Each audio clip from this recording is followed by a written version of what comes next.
Bienvenue sur l'Échange, le podcast qui donne la parole aux actrices et aux acteurs de la filière laitière et fromagère. Je suis Romain Le Gall et aujourd'hui je vous propose de découvrir un fromage saisonnier reconnaissable à sa sangle et à sa boîte en épicéa. Appelé il y a très longtemps fromage de Bouette, on va évidemment parler du Mont d'Or AOP. Je me trouve aujourd'hui à Pontarlier, dans le Doubs, à la fromagerie Badoz, avec Vincent Badoz pour parler de ce magnifique fromage. Bonjour Vincent. Bonjour Romain. Ce que je te propose Vincent, c'est dans un premier temps de te présenter, puis de présenter la fromagerie Badoz avant de rentrer dans le vif du sujet et d'aborder le Mont d'Or. Très bien, merci. Donc voilà, moi je m'appelle Vincent Badoz, donc je dirige la fromagerie Badoz, voilà, fromagerie familiale et indépendante, donc à Pontarlier dans le Haut-Doubs. On travaille en famille, voilà, je travaille avec mes frères. Vous êtes combien de frères ? On est 3 frères, voilà, et on a repris derrière nos parents, voilà, et qui eux-mêmes avaient repris avec derrière mon grand-père, voilà. Mon grand-père a lancé la fromagerie en 1961, mais on est fromager de profession depuis bien plus longtemps que 1961. Depuis dans les années 1800, on a des traces déjà, on est fromager, voilà, jusqu'à 1830, on a retrouvé des traces, voilà, on est fromager et instituteur aussi dans la famille, parce que dans le temps, la fromagerie et l'école, c'était dans le même bâtiment. D'accord. Et des fois, le fromager allait voir l'institutrice, et puis voilà. Il y a des histoires aussi un petit peu comme ça, voilà. Et du coup, aujourd'hui, dans la fromagerie, toi, sur la fromagerie, tu t'occupes plutôt de quelle partie ? C'est quoi la répartition avec tes frères ? Moi, je dirige la fromagerie, donc en fait, chef d'entreprise, on va dire que c'est chef d'orchestre, voilà. On essaye de tout allier et puis que la sauce prenne, voilà. C'est le plus important. C'est toi qui tiens la baguette. Ouais, Oh. c'est le plus important, c'est que la mayonnaise prenne et qu'il y ait une parfaite fusion entre tous les éléments et que tout se coordonne. Alors parfois ça marche pas. Mais même quand il y a des difficultés, il doit y avoir une parfaite fusion entre tous les éléments. Et puis, mon premier métier, c'est m'assurer d'une chose très simple, c'est que notre fromage est bon. Voilà. Et ça a toujours été une évidence pour toi de revenir reprendre la fromagerie, ou pour tes frères, ou tu t'es jamais posé plus la question ? C'est ça. En fait, on n'a jamais dit oui, puis on n'a jamais dit non, parce qu'on s'est jamais posé la question. Parce que peut-être que c'était une évidence, ouais. En fait, je me suis jamais posé la question quel autre métier je ferais. Voilà. D'accord. T'es né dans la cuve et tu restes dans la cuve. Moi, je suis né, voilà, là où aujourd'hui on est, à la fromagerie rue Eiffel à Pontarlier. Nous, on va dire que l'histoire est née à Pontarlier, rue de la Paix, où habitent encore mes parents aujourd'hui, et c'était la maison en haut, les expéditions en dessous, avec des caves, etc. Et que ça soit rue de la Paix ou rue Eiffel à Pontarlier, moi, j'allais voir mes parents, comme des fois je disais, le soir, j'y venais en pyjama, quoi. Vous êtes producteur de Mont d'Or, mais en quelques mots, la fromagerie Badoz... On est fromager et affineur. Ça, c'est hyper important. Chez nous, c'est que on ramasse du lait, on fabrique et on affine. Donc on maîtrise toutes les étapes de la fabrication. Peut-être certains diront on s'embête, on veut faire tous les métiers, mais non, en fait c'est notre ADN, on a toujours été comme ça. Voilà, notre grand-père a conçu la fromagerie comme ça, a dit notre métier, ça sera comme ça qu'on le fera, et on l'a toujours gardé. Voilà. On a la chance, et c'est extraordinaire, et je crois qu'il n'y a pas d'autre cas en France. Tu connais mieux tous les fromages français que moi, mais on a quand même une situation géographique où on est dans trois AOP. Voilà. Et c'est quand même une grande chance. Donc on peut quand même fabriquer de l'AOP Comté, de l'AOP Morbier et de l'AOP Mont d'Or. Donc nous, on fait du Comté, du Morbier, du Mont d'Or. Ce qui n'est pas le cas de tous. J'ai des collègues qui font pas de Morbier, j'ai des collègues qui font du Comté. Il y a plein de coopératives fruitières, parce qu'on est en fait, on est quand même dans la région où le lait, l'agriculture laitière, c'est très très bien organisé. Voilà, c'est l'histoire du Comté, c'est l'histoire de la fruitière. La Ouais. fruitière, Ouais. mettre le fruit en commun, Ouais, c'est ça, exactement. partager. Partager. Et nous, on le fait encore comme ça, quoi. On a beau être laitier, acheter du lait, il y a un moment donné, nous, faut que nos agriculteurs, ça tourne, quoi. Et on se connaît, et on se respecte. Et de toute façon, si on joue pas ce jeu-là, ici, nos agriculteurs, ils s'en vont, quoi. C'est aussi simple que ça. On a la chance, et c'est une chance, que nos agriculteurs, eh ben oui, ils sont pas obligés de vendre à un ou deux industriels. Des solutions, ils en ont plein. Comme je dis tout le temps, ils ont 5 à 6 camions qui passent devant leur ferme tous les soirs. Voilà. Ça laisse le choix, mais ça crée de la complexité. Ça crée de la complexité, mais ça crée de la valeur. Et notre chance, c'est que les fermes se reprennent. Voilà. Même, ils se bagarrent un petit peu. Voilà. Peut-être même des fois les prix sont trop importants, ce qui complexifie l'installation des jeunes agriculteurs, mais on a plein de JA. Et ça, c'est top. Jeunes agriculteurs et notamment ceux qui sont pas, qui arrivent d'extérieur et qui n'ont pas les parents agriculteurs, des fois c'est un petit peu compliqué. Ouais, oui. Alors, il y a des beaux systèmes qui sont mis en place aujourd'hui. Et ce qui est rigolo, c'est qu'on voit aussi maintenant des JA qui viennent, mais d'autres régions. Voilà. Notamment de Haute-Savoie, où le prix du foncier est devenu trop important. Et ben, on a des Hauts-Savoyards qui viennent chez nous. Et voilà, ça change l'accent, mais ils ont la bonne mentalité. Voilà. Et donc, on en revient à notre métier, donc fromager affineur. Après le plateau de fromage de Franche-Comté, donc voilà, Comté, Morbier, Mont-d'Or, des pâtes pressées non cuites au lait cru. Le lait cru a une place très, très, très importante chez nous. Voilà. Avec beaucoup de raclette aujourd'hui. Ouais, voilà, c'est entre guillemets, une vraie raclette au lait cru, fait dans les cuves à Comté, des cuves en cuivre, affinées comme on affine un Morbier, faites comme on fait un Morbier. Tout simplement, voilà, une tome, et puis une gamme de cancoyotes aussi. fromage IGP. Ouais, voilà, parce qu'on est aussi dans la zone IGP. Voilà, IGP depuis 2-3 ans. Un beau produit, très très très différent. En fait, on avait juste envie de le faire au départ parce que ça nous attirait d'aller vers quelque chose de totalement différent. C'est pas un fromage, c'est une spécialité fromagère, c'est un fromage fondu. Et puis on s'est dit, tiens, on va faire ça. Après, on savait qu'il avait aussi des avantages, c'est-à-dire que on n'est pas obligé de travailler le samedi et le dimanche. Hein, on n'est pas obligé de ramasser du lait toutes les nuits. Puis c'est un petit peu moins compliqué que le lait cru, le fromage fondu. Mais après, au début, la technologie en fromage fondu, c'est de la pâtisserie. En fait, voilà. Si je pourrais dire, la fromagerie, c'est de la boulangerie, et puis le fromage fondu, c'est de la pâtisserie. Il faut être très, très, très précis. Et ça a été super intéressant. Et ça nous apprend plein de choses, même pour notre fabrication de fromage. Voilà. Du coup, si on revient maintenant sur le Mont d'Or, est-ce que tu pourrais donner les grandes caractéristiques de ce fromage ? Alors moi, le Mont d'Or, je le présente toujours comme ça. C'est l'alliance des deux chances qu'on a ici. C'est l'alliance de la nature, de l'agriculture et de la forêt. Voilà.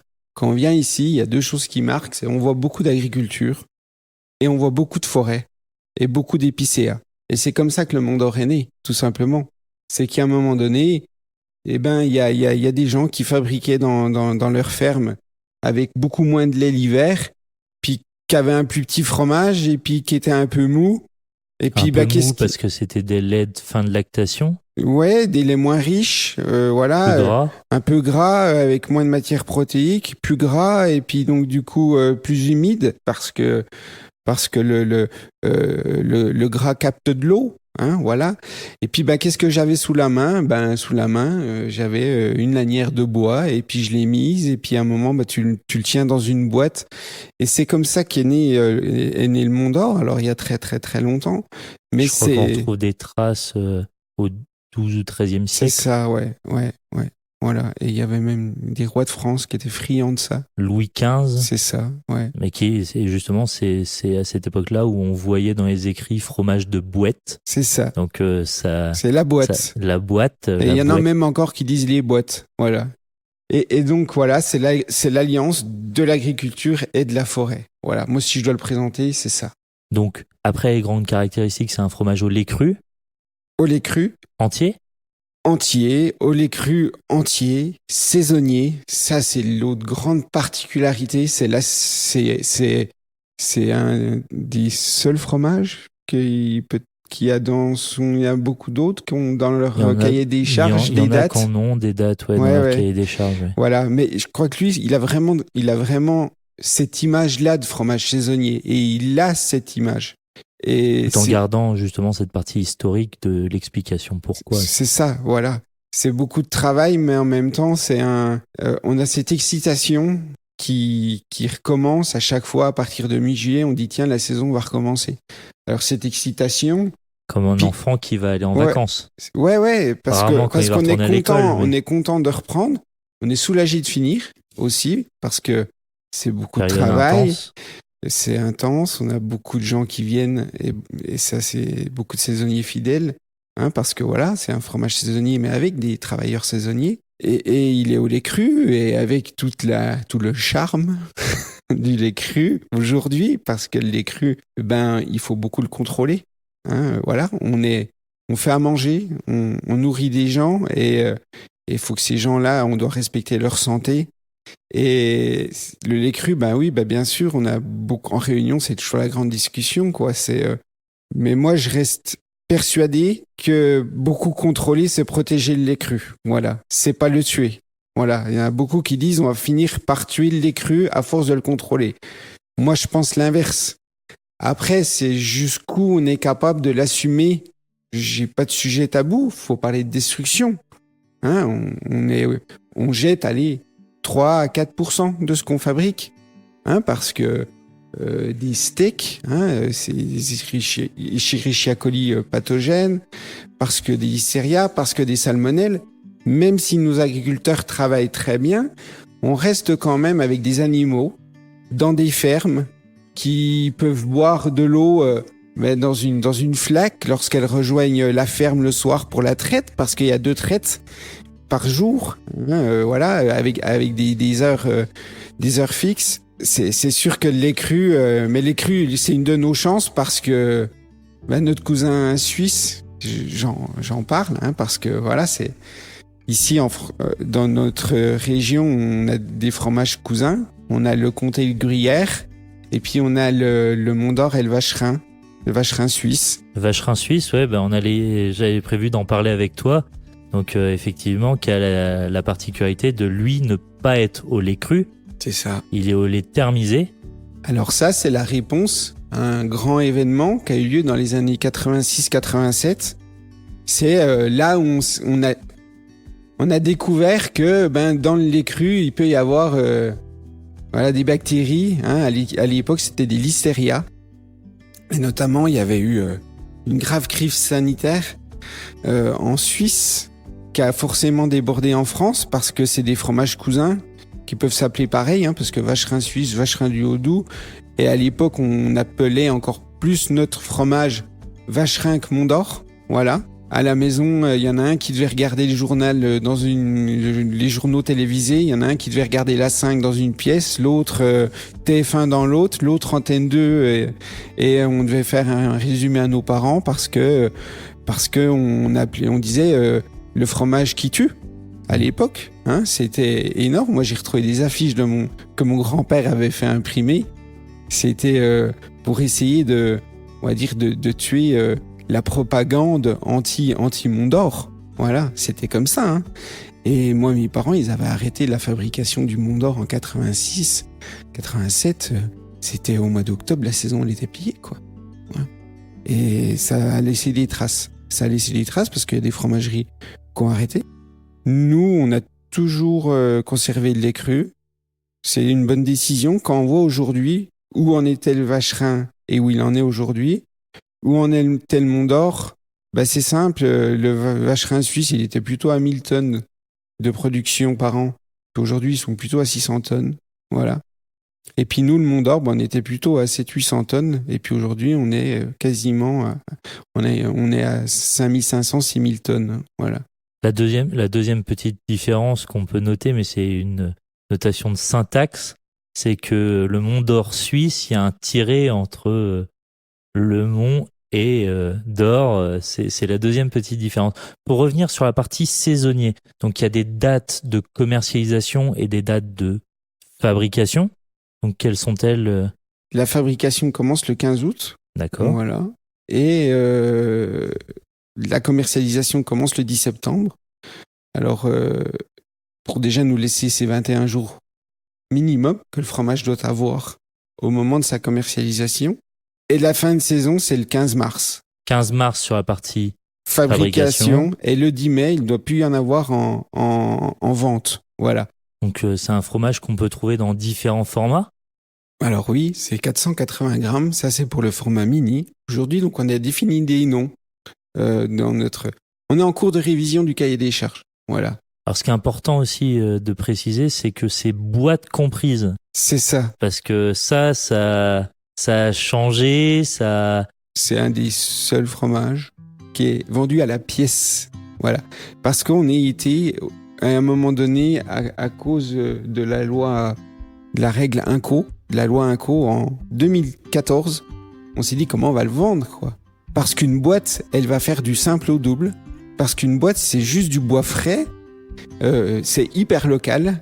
C'est livré tous les jours, plusieurs fois par jour, par des entreprises hyper locales, hyper spécialisées qui font que ça. Je crois qu'il y a 4 producteurs de boîtes, c'est ça ?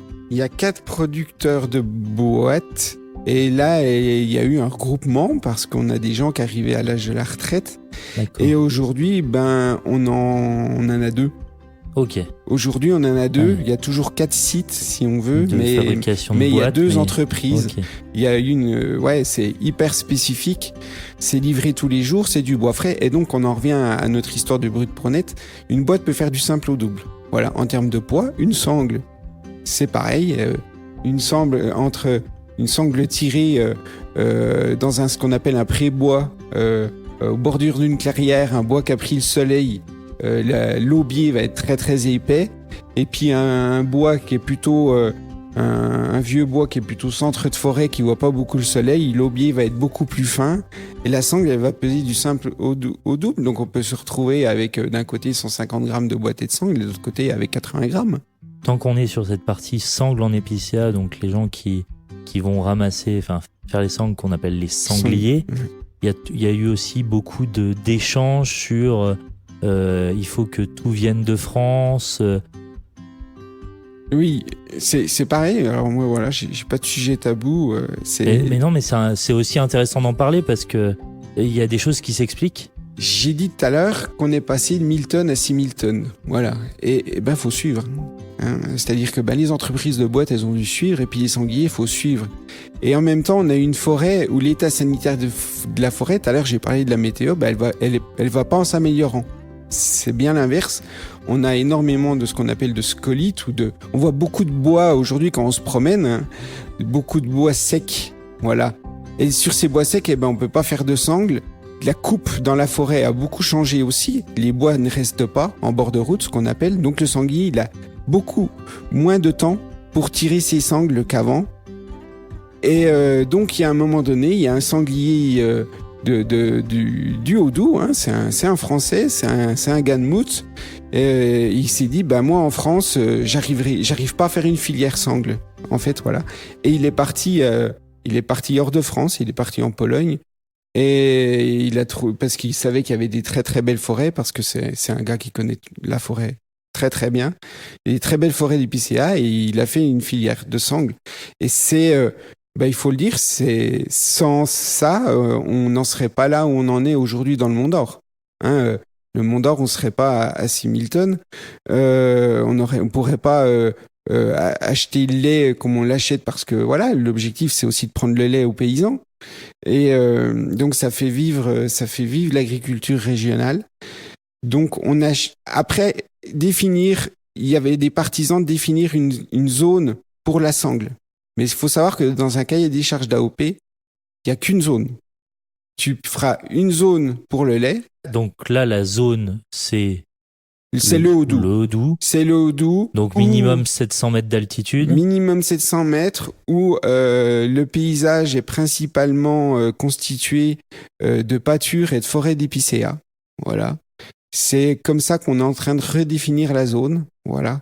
Parce que la zone était avant faite entre fromagers sur une table dans un café où ils se réunissaient, et puis Et puis voilà, c'est comme ça que ça se faisait. Et donc maintenant, il faut faire les choses plus précisément, avec beaucoup plus de logique. C'est comme ça que l'INAO le demande, et c'est très bien.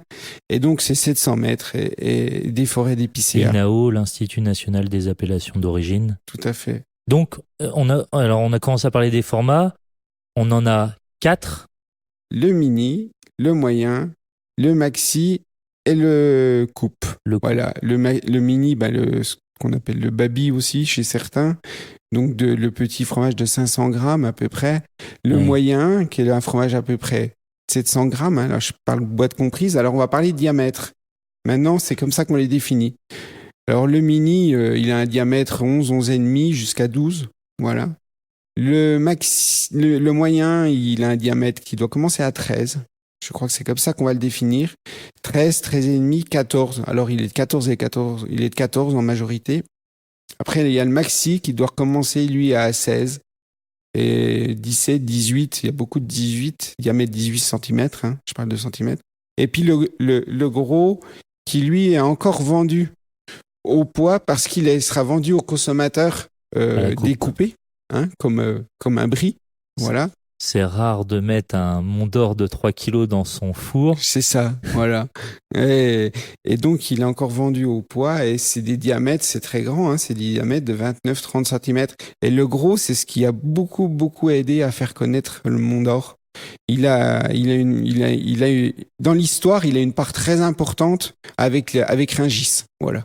Le Mont d'Or se consomme chaud, mais également très, très, très bon. Oui. On n'arrive pas à savoir. On pense que c'est 50-50. Voilà. D'accord. On pense de consommation. De consommation, on pense que c'est 50-50, mais la renommée du Mont d'Or, c'est faite avec le Mont d'Or chaud, la boîte chaude. Voilà. Comment on produit du Mont d'Or, du coup, Vincent ? Alors, on va ramasser déjà du lait tous les jours, parce qu'on va commencer par le lait, du lait de vache Montbéliarde ou Simmental. Voilà. Donc avec trait 2 fois par jour, la traite du matin, la traite du soir. La vache s'est nourrie soit d'herbe et un petit peu une petite ration de farine, des tourteaux, quoi, voilà, un peu d'orge, un peu des choses comme ça. Et donc herbe, foin, voilà, alimentation qu'on trouve ici, de la région, tout simplement. Lait ramassé à 4 degrés.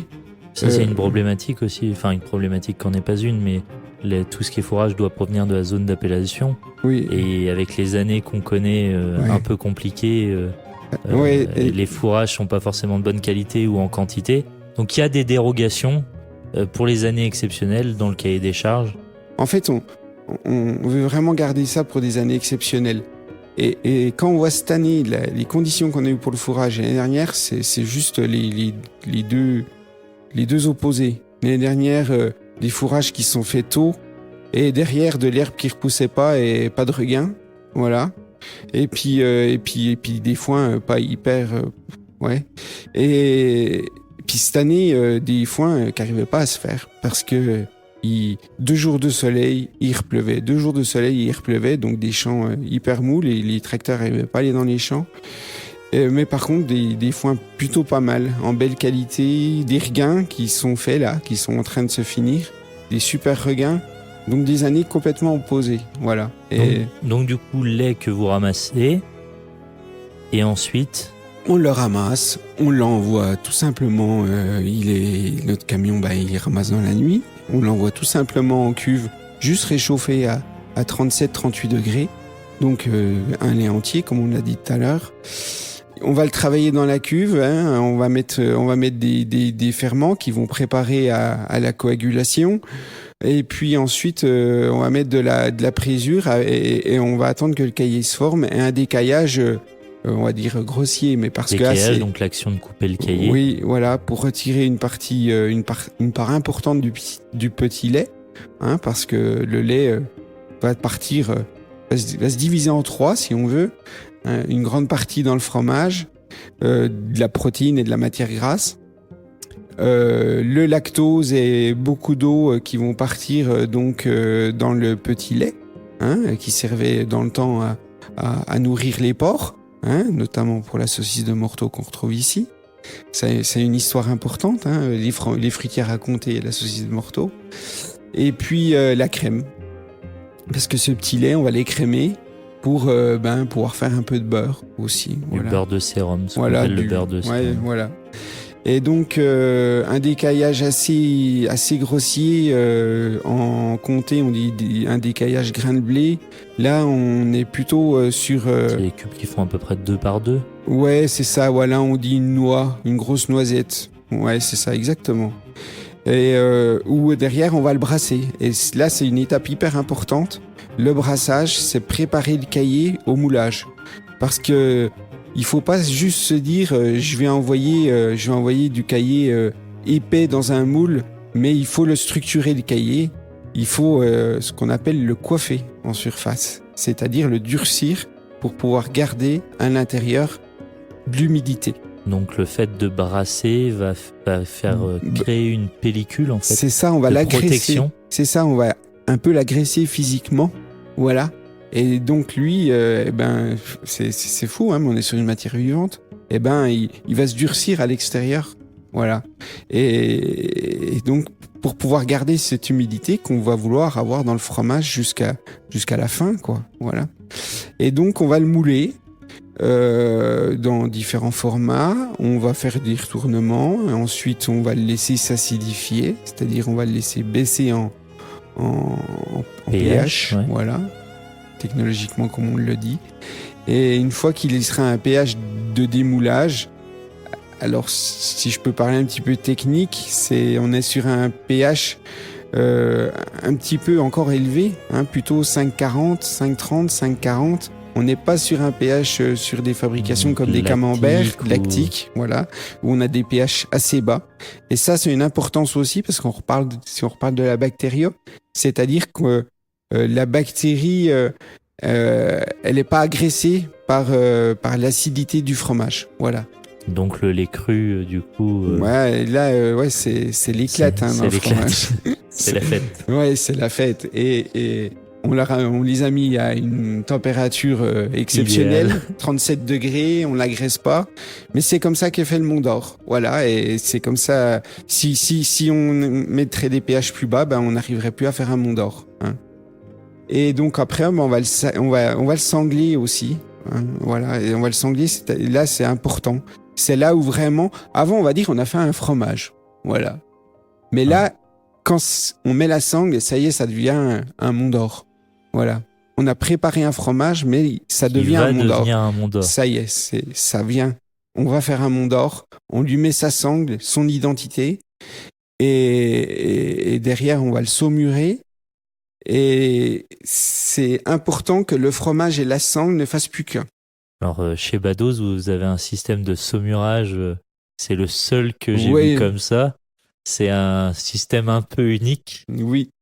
On a gardé le système de notre papa qu'on a agrandi au fur et à mesure des années. Bon, faut en profiter. On va pas le voir encore longtemps parce qu'on a prévu de faire autrement. Il ira dans un musée après? Je sais pas parce qu'on peut en faire, mais c'est hyper facile pour les gens à mettre des fromages dedans, quoi. Voilà, tout simplement. Ouais. Donc, en saumure, du coup. Oui. Et puis ensuite. Et donc ensuite, le fromage, il va aller en cave. Voilà, il va aller en cave.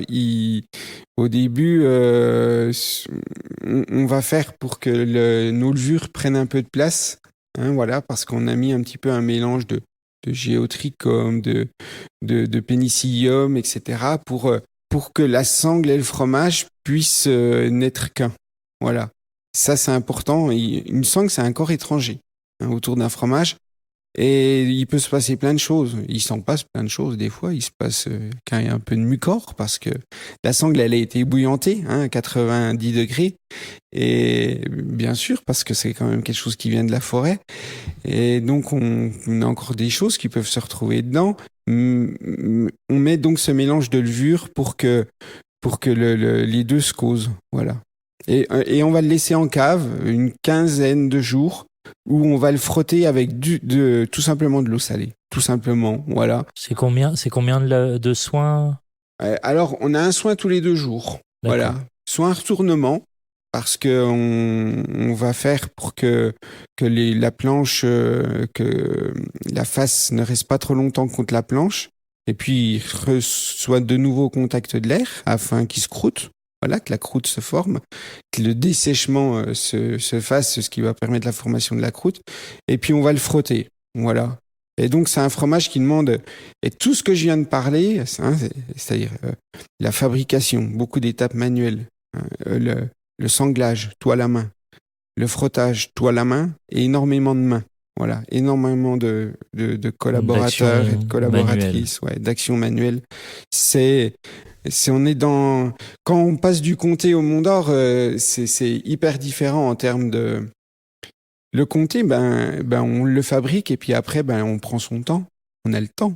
Hein, c'est une pâte cuite où on va attendre qu'elle soit à l'optimum. Mais le Mont d'Or, on est dans une course, dans un contre-la-montre, tout est chronométré. Et donc 21 jours, ça arrive vite. On va faire pour que le fromage soit à son optimum. Voilà, tout simplement au bout d'une quinzaine de jours pour pouvoir le mettre en boîte. Donc là, mis en boîte après, du coup, c'est... 16, 17 jours, 15, 16 jours, voilà. Et la boîte donc va continuer aussi à apporter jusqu'au 21e jour où on a le droit de le vendre à nos clients. Mais après, ça va dépendre. On va le vendre à 21, 22, 23, 24, 25. Ça dépend de notre demande, de nos stocks.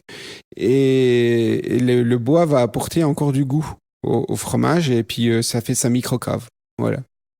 Et maintenant, si on parle un peu de la filière, du coup, vous êtes combien de producteurs, affineurs de Mont d'Or ? Alors aujourd'hui, on est 10 producteurs de Mont d'Or, dont un fermier. Voilà, on a un fabricant fermier. Les producteurs de Mont d'Or, quand même, on est moins qu'on était auparavant. Voilà. Les unités se sont un peu... Tu l'as vu par concentration ou par disparition des unités ? Non, par disparition. Par disparition. Il y avait des tout petits ateliers qui faisaient encore un peu de Mont d'Or. Et puis, ils le faisaient dans des conditions pas évidentes. C'était quand même des fruitières à compter, on va dire, qui faisaient un peu de Mont d'Or comme ça à l'automne et à l'hiver. Et c'était trop difficile pour eux au niveau du travail. Ils n'avaient pas l'outil adapté. La bactério, ça a été difficile aussi pour eux de s'adapter. C'était des fruitières à compter qui faisaient un peu de Mont d'Or. On va dire que les vrais ateliers qui ont destiné au Mont d'Or ont tous continué. Voilà, aujourd'hui c'est ça en fait. C'est très difficile et si je me trompe pas, je crois il n'y a plus qu'un fromager qui n'a pas d'atelier spécifique Mont d'Or sur sa fromagerie quoi. Voilà. Ok. Ouais. Donc c'est aussi la spécificité de notre fromage, c'est qu'on a quand même 6 mois de l'année un atelier de fabrication qui est à l'arrêt. C'est une salle de bal. Ouais, c'est ça et puis toutes les caves et tout. Hein, le Mont d'Or, c'est une production intense, mais aussi avec un investissement qui va être utilisé sur 6 mois de l'année, quoi. Et du coup, au niveau des intervenants de la filière, il y a quelques gros et quelques petits ou tout le monde a... Comment ça se répartit ? Alors, il y a deux gros fabricants. Fabricants. Voilà, si je peux dire des marques, voilà. Ouais, non, mais il n'y a pas de souci. C'est Monjou, il y a la coopérative des Monjou à Banan, qui est le plus gros intervenant. Voilà, en termes de tonnage, il y a nous, voilà, qui sommes le deuxième intervenant en termes de tonnage. Je dis souvent le premier en marque parce qu'on vend énormément à notre marque. Voilà. Et ensuite, il y a des ateliers importants quand même, qui sont la fromagerie Napio, qui sont la coopérative de Doux, etc.